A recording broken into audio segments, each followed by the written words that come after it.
Helen හේස්ගේ පිල්ග්‍රීම්ස් progress කෘතියේ පදනමාශ්‍රයෙන් Simon නවගත්තේකම සිරසට රචනා කරන වාක් නාටකමාලාවයි වානරයා. මේ ඔය නරුමහිනාවට මගේ හිසට අර යක්ෂයා වැහෙනවා. මටත් වැඩිය නාකි උඹ මොනෝ කරන්නද මට නාකියා. නාකියා නේද? හිටපිය උඹට හිටපිය. පලයලා. මේ අපිට වෙච්ච විපත්තිය. මේ නාකි කිරියත්තලත් පටන් ගත්ත මෙතන කොණ්ඩවලු පටලව ගන්න. කොහේ හරි ගිහිල්ලා උඹලගේ වාද ભેද විශ්ල ගනින්න. මේ ආගන්තුක වඳුරගේ උදව්වෙන්වත් තරුණ අපට අපේ ප්‍රශ්න විසඳ ගන්න ඉඩ දීලා පලයල්ලා.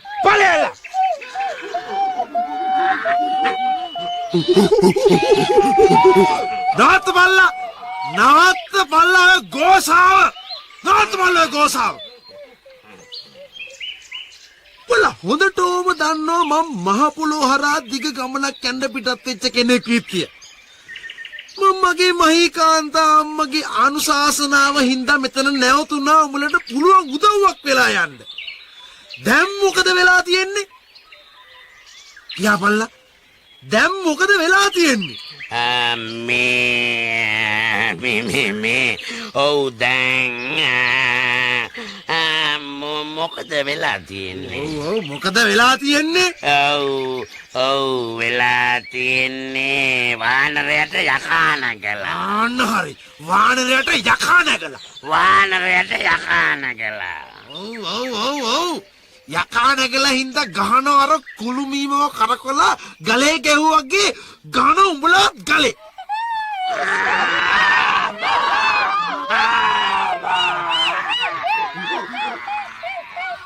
එහෙනම් ඉතින් සාවධානයෙන් අහගෙන හිටපල්ලා මං කියන දේ.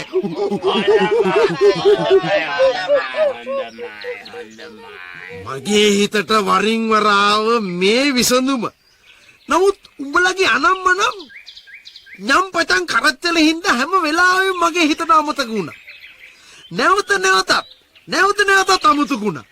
දැන් මං අමතක වෙන්න ඉස්සලා කියන්නම් මොකද්ද විසඳීම කියලා.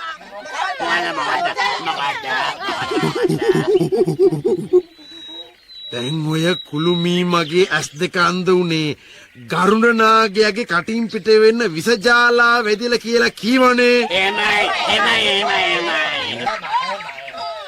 අපි ඔය විසදුම් ජාලාව ගහලා අර උඹලගේ දරුවන් කණ්ඩෙන යක්ෂයාගේ ඇස් දෙකම පොට්ට කරනවා. එතකොට අර කුළුමීම වගේ ඌ වේදනාවෙන් වියරු වැටිලා ආසක් පොළොවක් පේන්නේ නැතුව දුවන්න ගන්නවා කැලෑ පලාගෙන. ඌ වියරු වැටිලා මෙලෝ සංසාරයක් නැතුව දුවගෙන ගිහින් පර්වතයක ඔළුව හප්පගෙන ඌම විහිං හතර ගාතින් ඇද වැටෙනවා. විසජාලාවට ඇස් අන්ධ කරගෙන හතර ඉබගාතේ කැලෑ පලාගෙන දුවලා පර්වතයක ඔළුව හප්පගෙන විහිම්ම ඇද වැටුනහම අර කුළුමීම වගේම මැරෙනවා. ඔව්. මැරුණාම ඉතුරු වෙන්නේ මලමිනිය. දැවැන්ත මලමිනිය. ඔව්. මේ කැලේ ඉන්න පණුවෝ නරියෝ වල්බල්ලෝ කාක්කෝ ගිජුලි හිනියෝ ඉතුරු හරියට වග බලාගනී. ඉතුරු හරියට වග බලාගනී. පරම්පරා ගණනාවක් තිස්සේ උඹලගේ බාල පරම්පරාව ගෙලගත්තු ඒ භයානක රාක්ෂයාගෙන් තොලොංචු වුණාම උඹලායින් පස්සේ සදහටම ඉස්සර වගේ නිදැල්ලේ සන්තෝෂෙන් ජීවත් වෙනවා. නිදැල්ලේ සන්තෝෂෙන් සදහටම ජීවත් වෙනවා.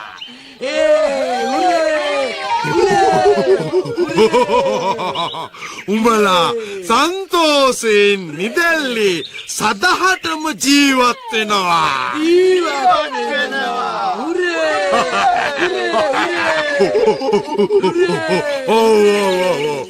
ඉම්පස්සේ මං මේ වානරයා මහපොළොව හරහා යන්න පිටත් වෙච්ච වැදගත් ගමන යනවා.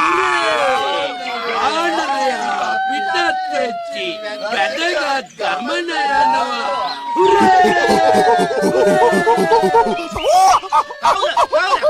කවුද මේ සන්තෝෂ වෙලාවේ බෙරි හන්දන්නේ?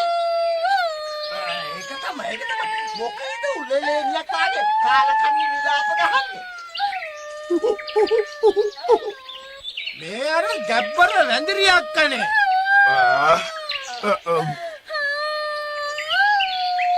මොකද කෙල්ලේ වදන රුදාව හැදීගෙනවත් එනවද?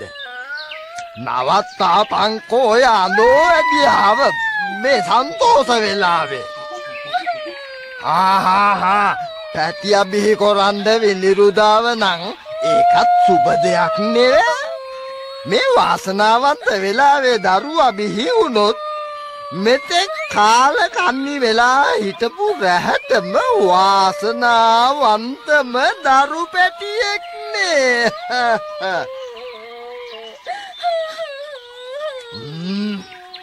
මේක හරි අඳෝ වැදියාවක් නේ.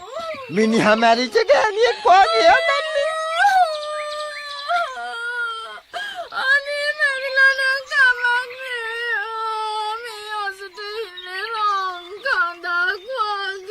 රංකඳක් වගේ. කවුද බොල මෙතන රංකඳක් වගේ ඉන්නේ එක? අනේ උඹලට තේරෙන්නේ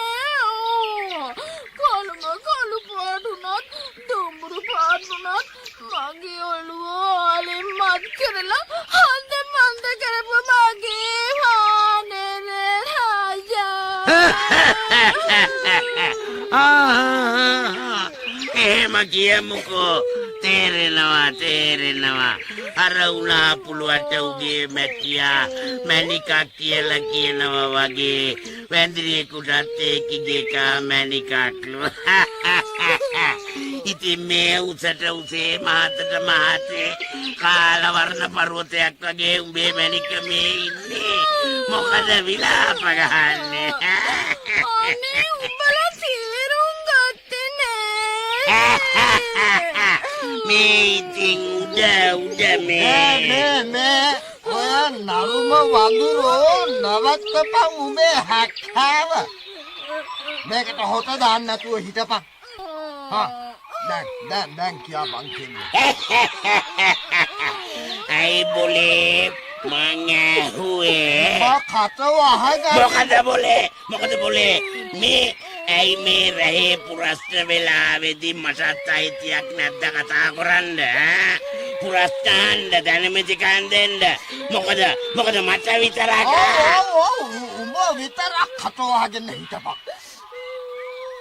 මේ කෙල්ලේ මොකද උඹ මේ විලාප දෙන්නේ?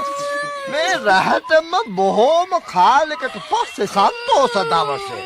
සන්තෝෂයක් තමයි. එහෙනම් යස්සය මරණවා කීවා. ඔව්. යස්සය මැරිච්චාම රැහැට සදහටම ඉස්සර වගේ නිදැල්ලේ නිදහසේ ඉන්න පුළුවන් කීවා. ඉන්පස්සේ වානරයා එයා පිටත් වෙලා යනවා කීවා. එයා ඉස්සර මහ පොළව හරහා යනවා කියාපු ගමන. ඔව් ඉතින් අයියෝ ඔය කිරියත්තලාට තේරෙන්නේ නැද්ද? ඒ වැදගත් ගමන යන්නේ මාව දාලා කියලා උඹලට තේරෙන්නේ නැද්ද? මේ කෙල්ලට වැහිලා තියෙන්නේ නම් භයානකම කළු කුමාර දිස්ත්‍රියක්. අම්මා මුත්ත කාලෙවත් මං අහලා නෑ ජීවිත කාලෙටම එකම වඳුරෙකුට ආලය කරන වැඳිරියක් ගැන. මේ නරුම නාකියෝ කට වහගන්නේ. මොකද මම විතරක්? උඹ විතරක්. මේ කෙල්ලේ. උඹත් ටිකක් ඔය අඳෝනාව නවත්තා ගනි. තාම ඒ වානරයා ගියේ නෑනේ. ඔය ඉන්නේ අපූර්වට. යන්ත පිටත් වුණාමනේ වියෝදුක ගැන පුරස්නේ එන්නේ. එතකන් ඔය ඇඳිල්ල කල් දාපන්. ඒක තමයි. ඔය නැන්දා ඔය අඳුනාව කල් දාපන්. දැන් මේ රැහැටම කාලෙකට පස්සේ කැටරලා තියෙන සන්තෝෂයට බාධා නොකර හිටපන්. අපිට කාලෙකට පස්සේ ලබාපු මේ ඉහවහ ගිය සන්තෝෂේ බුද්ධි විඳින්න ඕනේ. මුක්ති විඳින්න ඕන. යාළුවනේ මිත්තරයිනේ. අයියේ මලේ අපේ මේ සන්තෝෂේ මුක්ති විඳින්න ඕන.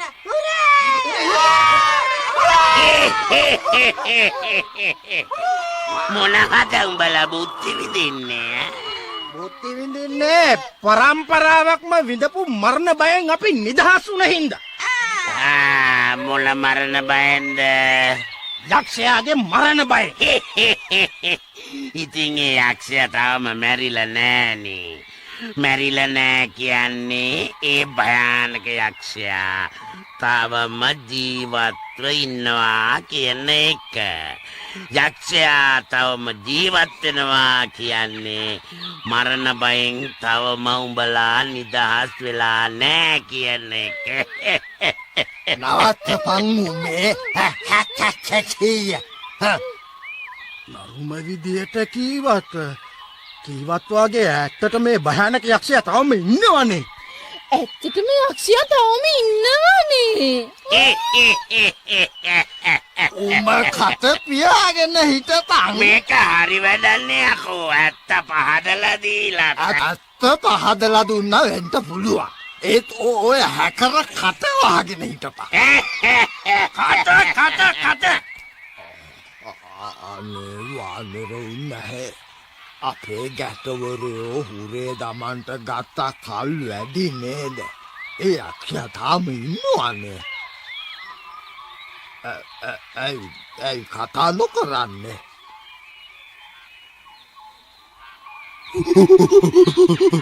කතා නොකර හිටියේ මේ ගෝසාව හින්දා. මං කීවද කාටවත් හුරේ දමණ්ඩයි සන්තෝෂ වැඩිකමට විලාප දෙන්නයි දුකට විලාප දෙන්නයි කියලා. මං කීවද? මං කීවේ භයානක යක්ෂයා මරන්න පුළුවන් විදියක් ගැන. හොඳයි. කොල්ලනේ කට වහගෙන හිටපියව. හොඳයි. දැන් මේ යක්ෂයා මරන්න යෝජනා කරන කොරමේ ගැන ආපහු හිතන්න බලමු. ඇයි දැන් මං කී පාරක් කිව්වද? මතක නැද්ද? පළමුවෙන්ම අර ගරුණාගයාගේ විස දුමෙන් ඒ යක්ෂයාගේ ඇස් අන්ධ කරනවා. ඌගේ සිහි විකල් කරනවා. කට මොකද කොල්ලෝ? උඹත් මගේ කට වහන්න හදන්නේ ඈ? අර කුළුමී මගේ වගේම ඔය ගරුණ්ඩ නාග විස වැදුනොත් ඒ දවල්ත යක්ෂයාගේ උනාත් ඇස් අන්ධ වෙයි තමා. ඒ උනාට ඒ නාගයාගේ විස ඔච්චර උසට උසේ ආකාශයේ ඉහළ අතුවලට උඩින් තියෙන ඒ යක්ෂයාගේ ඇස්වලට වැදෙන්න විදින්න පුළුවන් වෙයිද? කට අසුබ කතා. නෑ. ඒ මිනිහයටත් කතා කරන්න දීපල්ලා. නරුම විදියට කීවත් ඒ මිනිහයා කියාපු එකෙත් ඇත්තක් තියෙනවා. අන්න දැක්කද? වානරයට විතරයි තේරුනේ මං කොච්චර බුද්ධි මහිමයක් තියනවද කියලා. අර නාකියා කියන හැටියට මගේ හිසනිකට පැහුනේ අවුවට නියඟෙටම නෙවෙයි. නේ උඹ මට නාකියා කියා මේ නාකි දෙන්නම නවත්තපල්ලා ඔය පරණ කෝන්තර. දැක්කද? අපි දැන් ප්‍රශ්නේ වටේ වරු ගණන් කැරකි හිටිය ඇති. ඔව් ප්‍රශ්නේ වටේ කැරකි හිටියා ඇති. දැන්වත් අපි විසඳීම වටේ කැරකෙන්න බලමු. විසඳීම වටේ කැරකෙන්න බලමු. ගරුණනාගයාගේ විසජාලාවෙන් යක්ෂයාගේ ඇස් අන්ධ කරගන්න පුළුවනි. විසජාලාවෙන් යක්ෂයාගේ ඇස් අන්ධ කොරගන්න පුළුවනි. ඒ වුණාට බිම ඉඳලා කොච්චර වේගෙන් යවුවත් ඔච්චර උසට විස විදින්න බෑ කීවනේ. ඔච්චර උසට විස විදින්න බෑ කිව්වා? හැබැයි මට කල්පනා වෙනවා ඔය විස එකතු කරගෙන ගහක් උඩට වෙලා අපි යකා එන මග රැකලා හිටියොත් අපිට පුළුවනි කෙලින්ම මානේ බලලා යකාගේ ඇස්වලට විස ජාලේ ගහන්න. විසජාලේ කෙලින්ම යකාගේ අහපෝ ඒක කොහොමද කරන්නේ? ඒ භයානක යකා ළඟට එනකල් ඔහුගේ මූණ මට්ටමේ ගහක් උඩම දැල්ලේ ඉඳගෙන විස වතුර තියාගෙන ඉන්න පුළුවන් මොන වඳුරටද? මොකද උඹ ආයෙත් හැක් ගන්න? බහන්නේ වැරදි පුරස්නේ. වැරදි පුරස්නේ? ඔව් යකෝ. ඒ භයානක යකා ළඟට එනකල් උගේ මූණ මට්ටමේ ගහක උඩම දැල්ලේ ඉඳගෙන විස වතුර තියාගෙන ඉන්න පුළුවන් මොන වඳුරටද කියලානේ ඇහුවේ. ඉතින් උඹ අහන්න ඕන නියම පුරස්නේ මේකයි. මොකද්ද? යක්ෂයා එනතුරු සමගහක උඩමාත්තක දැල්ලක නාග විස ජලේ තියාගෙන ඉන්නවා කියමුකෝ. ඉතින් ඒ විස ජලේ තියාගෙන ඉන්නේ අල්ලකද නැත්නම් කටේද? කටේ තියාගෙන ඉඳලා යක්ෂයා ළඟට ආවම උගේ ඇස් දෙකට පිඹිනවද? උඹ ආයෙත් කොලොප්පම තරම් නෑ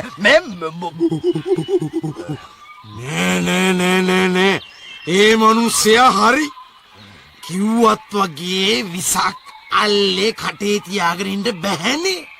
ඊටත් වැඩිය ගහක් උඩ භයානක රාක්ෂයෙක් ඉස්සරහට එද්දි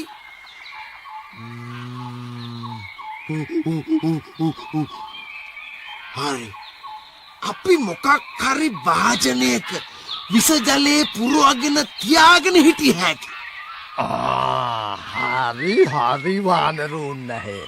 අර එහා ගම්මානකට ගිහුම් ලබ්බක් හරි රාගොට්ටයක් හරි අරන් එන්න පුළුවන් අපේ එකෙකුට. ඕනි නම් ලබ්බක් හාරලා වැල් වලින් කර ගැට ගහලා එල්ලගෙන යන්න පුළුවන් වාදනයක් අපිටත් හදාගත්ත හැකි. හරි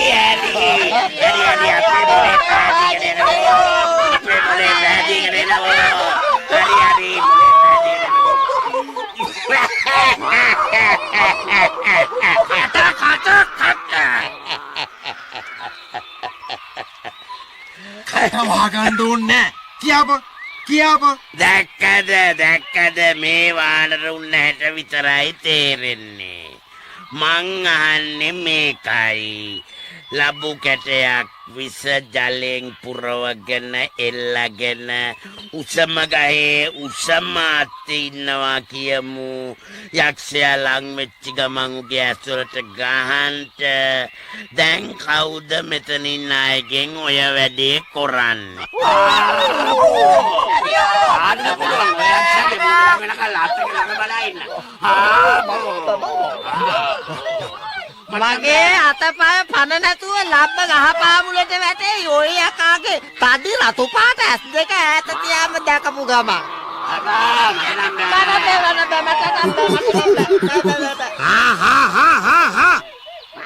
මමම ඒකත් කරන්නම්කෝ.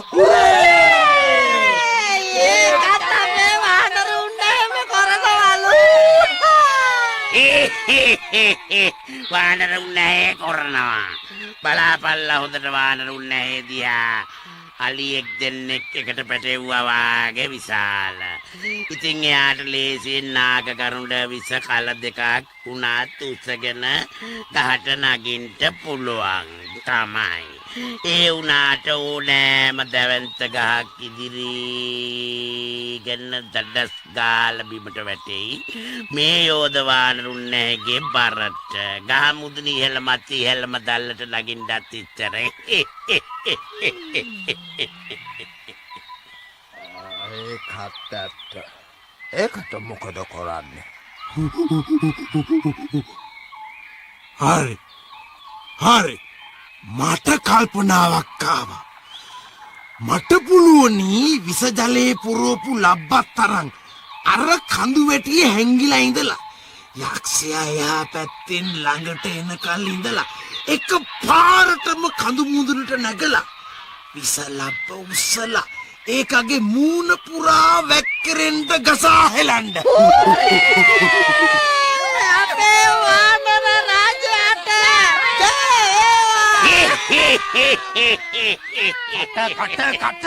යකෝ මොකද බොලේ මේ අර නාකි වඳුර විතර නෙමේ දැන් මේ කිරිගෙට උිටෙනවන්නේ මගේ කට වහන්න. නේ නෑ කිරියත්තේ. උඹ හැමතිස්සෙම අපේ සන්තෝෂයට බාධා කරනවනේ. ඒකයි. සන්තෝෂ වෙන්න හේතුවක් තියෙන්න එපැයි. ඇයි නැත්තේ? අපේ මේ වානර රාජ්‍ය කීවනේ. දැන් විෂලබ්බ අරන් උන්න එහෙම අර පර්වතයකට නැගලා ඉඳලා අපි කණ්ඩේන යක්ෂයාගේ මූණට ඉහලා උගේ ඇස් අන්ධ කරනවා කියලා. ඉතින් සන්තෝෂයක් නැද්ද? රැටම එහෙම ඔක්කොම නාකි අපේ කොම වුණත් තරුණ තොපේ යහපතටවත් සිද්ධ වෙනවනම් සන්තෝෂයක් නැත්තේ මොකද මේ නාකි අපටත් ඒ වුණාට මෙතන පුරස්නයක් තියෙනවනේ. පුරස්නයක් වඳුරුන් නැහැ. තවත් පුරස්නයක් තියෙනවලු. තවත් පුරස්නයක් මොකක්ද? මේකයි ළමයිනේ දැන් මේ වානරුන් නැහැම ඉදිරිපත් වෙලා ඉන්නවනේ. කන්දේ හැංගිලා ඉඳලා යක්ෂයාගේ ඇස්වලට ගරුඬ නාග විස ලබ්බයි හින්ද. ලබ්බන්නම් අපිට නියපොත වලින් උනත් ආරලා වේලලා කරේ වැල් ඔතලා එල්ලගෙන යන්න හදලා දුන්න හැකි. දැන් ඔය ලබ්බ ගරුඬ නාග විස ජලයෙන් පුරවන්න ඕන. අන්න උතන තමයි ලොකුම පුරස්නේ.